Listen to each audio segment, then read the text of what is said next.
Okay. The season, the project is almost finishing. Yes. We have tomorrow here at Sesc Pinheiros and on Sunday at Parque Dom Pedro. Mhm. What did you think of your experience in Sesc with the orchestra, especially in open space and underprivileged neighborhoods like Sesc Campolimpo, Sesc Itaquera? Well, for us, we've never really done anything like this as long with so many different shows, sponsored by something that's community and neighborhood oriented. Most of us are from the neighborhood, so it's not it's very natural. Wherever we are, we feel natural. But it's been a revelation for me to do it because of Sesc having a cultural component. You know, there are other places that have athletics, and they have something for older people. So they're organizations, and they are. But then I've never encountered something like Sesc that has that type of penetration into the neighborhood, and also something cultural to nourish people's soul. It almost always ends up being entertainment. If it's anything that's kind of, people don't have money, the only art that they ever get is entertainment. And I think that this is a revolutionary.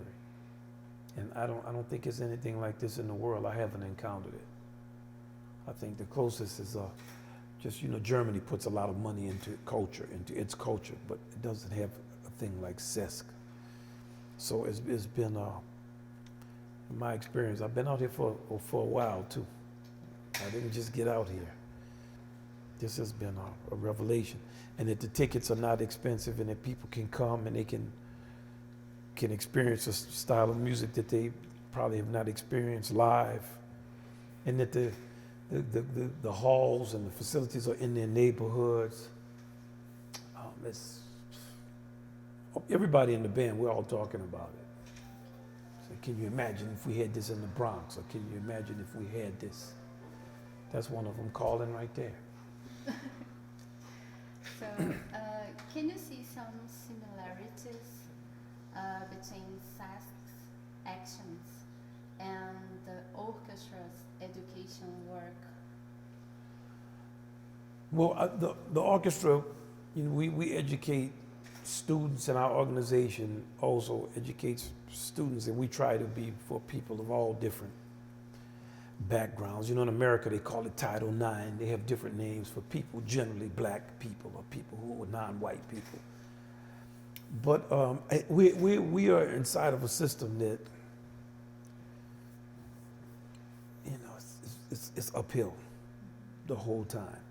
And I suspect in Brazil it's uphill too. I just don't know. I don't know enough about the culture. I only know what I see. And I think that until the same amount of work is put into uplifting people that was put into enslaving them, until that happens, it's going to be very difficult to achieve a certain type of equality. So until we reach that point of consciousness, you have pockets of improvement. And with the orchestra, we teach, and like I said, we come from the communities. So I've been in so many schools in America, just people don't have anything, and it's a struggle, So I can say that now after I started doing it when I was 18. The first school I went to, I was 18 years old. Then I would average 4 or 5 schools a week until I was 38. So you can imagine that's a lot of schools. And then with our education programs, we go into a lot of schools, and we try to teach people civics and different things through jazz. But we love Sesc, the objectives of it are in alignment with what our objectives are. And even deeper than the objectives of our organization, Jazz at Lincoln Center, with the objectives of jazz, the music. Because jazz music, it just comes from the people. But it does not discriminate from the people by class or it tries to bring all the people together. It proved to be very difficult. So, it proved to be very difficult. I know. So we've noticed that you and the other musicians have some kind of horizontal relationship. What is the musician's role in the orchestra's decision process? It's less like my orchestra than it's our orchestra. For us, it's a way of life. And our younger members came up through it. And sometimes I'm not the music director on every show. So we have to spread the music around for us to survive. And we also have a younger generation that will come up. But it comes from even the way of jazz musicians. We have a natural equality in our music. Okay, so I'm the leader. And because also I taught many of the younger musicians, I lead. But for me, the achievement is if we all lead, because then we all are making intelligent decisions for the best of everybody. So in the early years, I would always have to figure out who has played solos and who has not. So through the whole gig, this one soloed. Now, no, the people in the band, they start to say so-and-so has not soloed, or Victor didn't play, or this one didn't play, or that one didn't play. So when we get to the last 2 or 3 tunes, and everybody, a lot of the band, they teach, and they come from the community too, so. And they are unbelievably reliable. And I can't describe the actual greatness of them, because it's not something you can explain to someone the amount of work they're capable of doing, how much they can learn in a short period of time, how we rehearse and get music together, how many shows we've done, how I can trust them to do stuff. It's beyond a blessing. Even at one point, our whole organization was in trouble, and I had to do a lot of work in the office, management work. I could rely on the orchestra too. Whatever. What do you need us to do? And they are extremely dedicated. And when it really comes down to it, if we're under a lot of pressure, or if we really have a serious conversation, it's unbelievable to have that type of. You could see even tonight, we always, me and Carlos or Victor, we're always looking at each other. Ted, Kenny, Marcus, Ryan, we just, it's been a blessing for 20 something years. For us, it's a blessing Yeah. to hear, to see. Well, thank you. So you've been playing with Hamilton Jolanda, Proveta, Yeah. Arifalares. Yeah. How was your experience in playing with them? Well, my experience with them is with Proveta. I know for 30 years almost.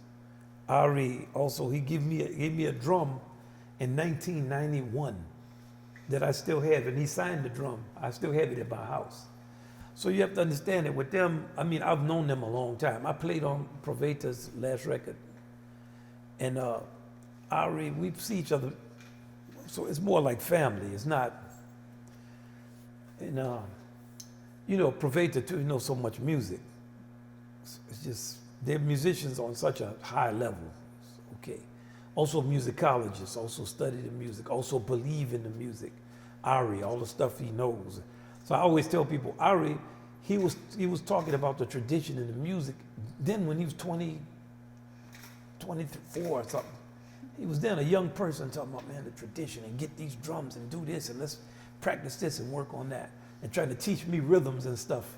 And now it's still, and with Hamilton, now I've only known him maybe 5 years or something, but he's a genius, just kind of speed of his hearing, his love of music, the way he can play, his fluidity, his understanding of things, his study habits. So for us, it's no problem. you know, the band is a certain way, the orchestra, so they don't, certain guests they don't want me to get. They told me one time, if you get guests and they don't play as good as us, don't get a guest. Like if a guest come up here, they got to be playing. When he comes up, they're like, they love him. So, you know, yeah, and I love him personally. He's beautiful. Proveta too, every cat, all the cats are.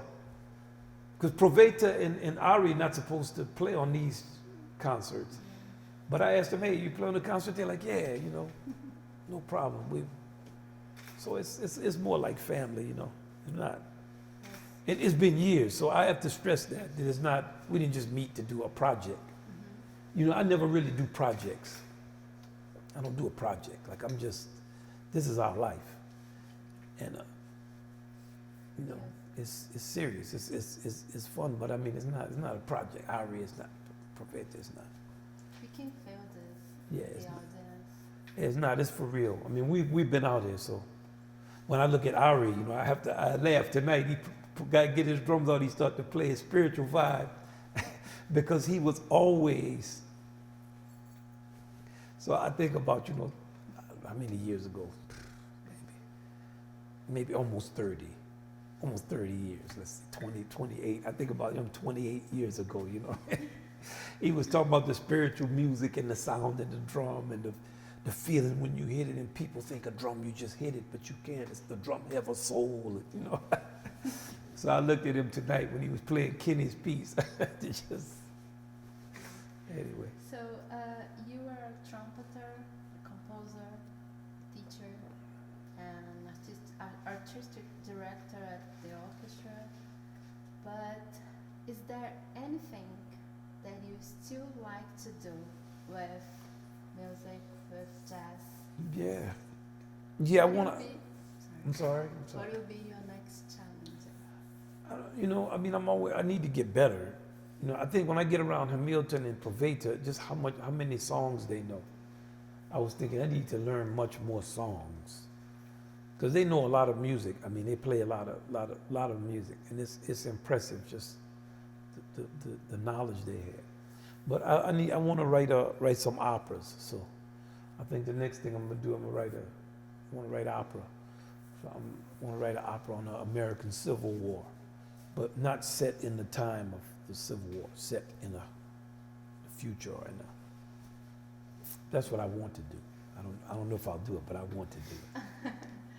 So we almost done here, but do you think that this experience in Sesc is going to affect in some way the orchestra's work? First of all, just the amount of work we have done, normally the orchestra would be complaining. Man, we doing all this work. But with this, when they see us in the community and it's, you know, they're like, okay, you know, yeah, it has an effect. We wish we had this type of thing in America. Carlos was saying tonight before we went on the gig, man, you imagine if we had this in the Bronx. And you know, I grew up also really in a small town. We never had any culture. We had a recreation center. We had gym. You know, people play ball, but I never went to a concert there my whole time growing up. Then when we moved to New Orleans, yeah, but by then I was 12. But when I was a kid, no, we never had even a concert. And I think it's beautiful. I mean, so yeah, it affects us.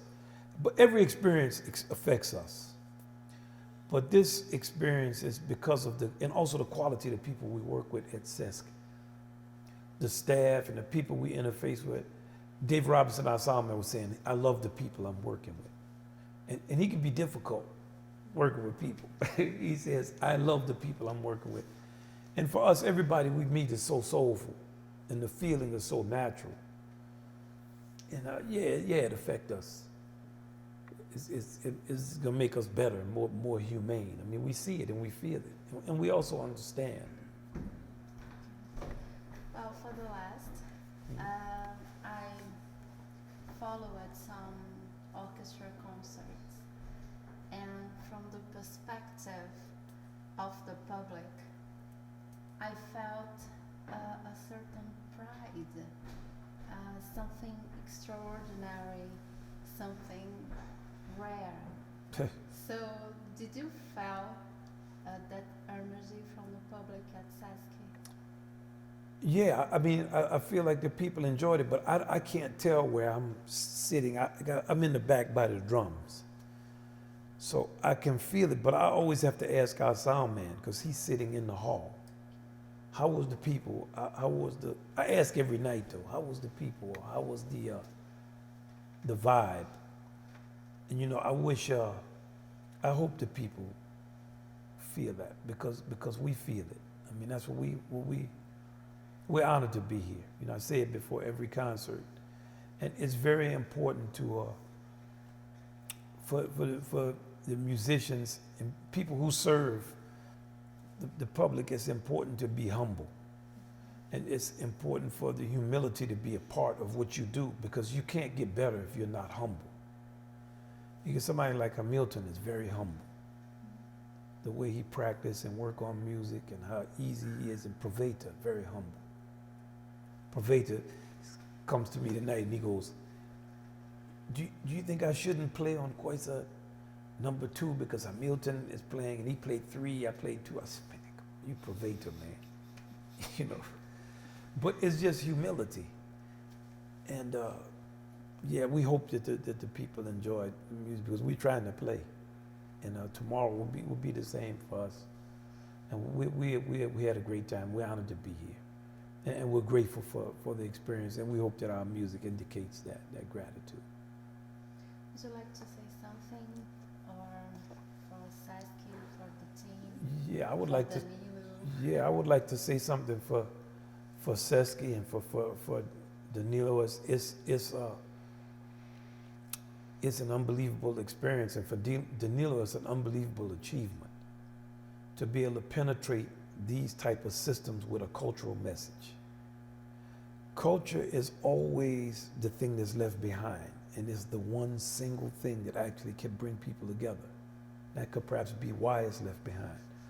But that he had the vision and the foresight to add a cultural component and to fight for it and to continue to fight for it. And for working with everyone at Sesc to have this many people with that type of down-home feeling and the kind of basic, we doing work, we in the community, you know, we work for the people. You got to stay on that horse when you get on it. Don't take it for granted and don't let it go. You have to fight for it. And what y'all have is worth fighting for.